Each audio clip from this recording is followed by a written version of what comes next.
May mga pangarap na madaling maabot, ngunit mayroon ding pangarap na kailangang paghirapan sa loob ng maraming taon. Ganyan ang naging buhay ni Chris Paul, isang batang lumaki sa Winston-Salem, North Carolina na hindi biniyayaan ng pamihirang tangkad, ngunit pinagkalooban ng malaking puso at matibay na determinasyon. Sa murang edad pa lamang, alam na niya na ang basketball ang magiging daan upang mabago ang kanyang buhay. Habang ang iba ay naghahanap ng dahilan para tumigil, si Chris Paul ay araw-araw na naghahanap ng dahilan para lumaban.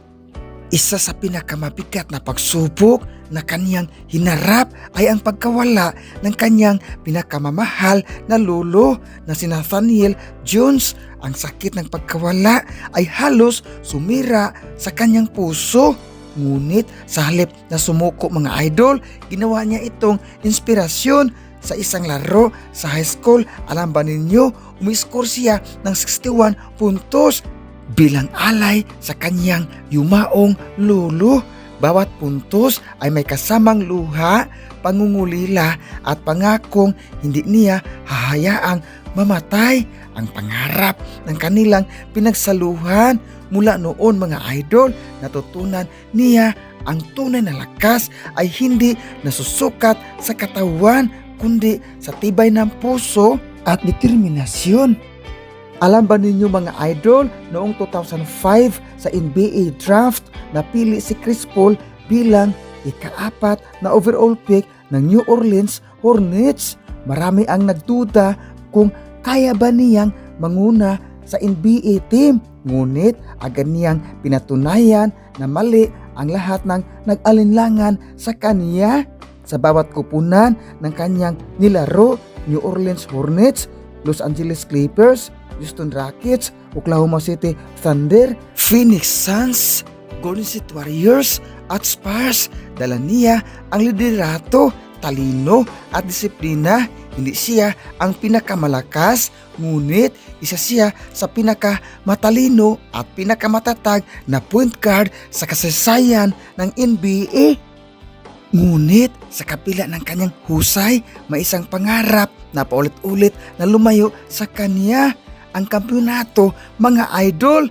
Ilang beses siyang nabigo sa playoffs, ilang beses siyang nasugatan sa pinakamahalagang sandali, ilang beses siyang naluha habang pinanood ang ibang kupunan na nagdiriwang ng kanilang kampiyonato.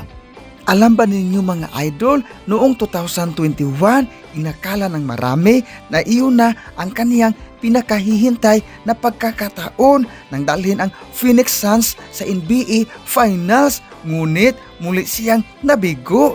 Para sa iba, iyon ang katapusan ng kanyang kwento. Ngunit para kay Chris Paul, isa lang iyon sa maraming kabanata ng kanyang laban.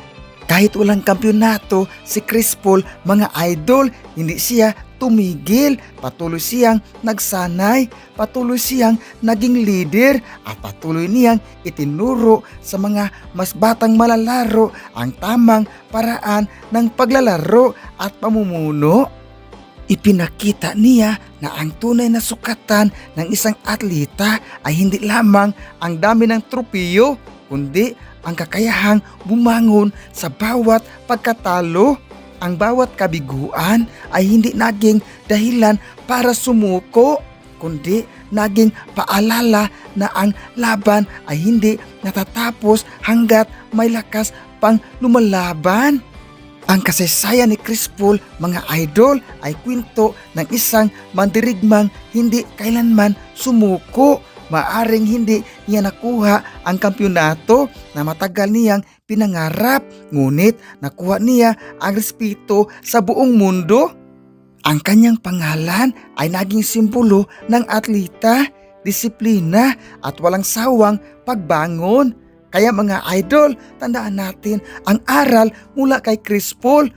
Kahit ilang beses kang mabigo, kahit hindi mo pa maabot ang iyong pangarap, huwag kang titigil dahil ang tunay na kampiyon ay hindi lamang ang mga tropiyo, kundi ang taong patuloy na lumalaban kahit walang kasiguraduhan ang tagumpay. Kahit walang kampyonato, tuloy ang laban ni Idol Chris Paul. At sa wakas mga idol, maraming salamat sa panunood sa ating mga content. Sana makontento na po kayo sa kanya at wag nang hahanap pa ng iba. Panghuli mga idol, sino ba ang manalo? Babae o ang lalaki? Para sa akin mga idol, panalo pa rin ang mga babae. Dahil sila ang always right. Sa madaling salita, sila ang tama. Pero mga idol, joke lang po.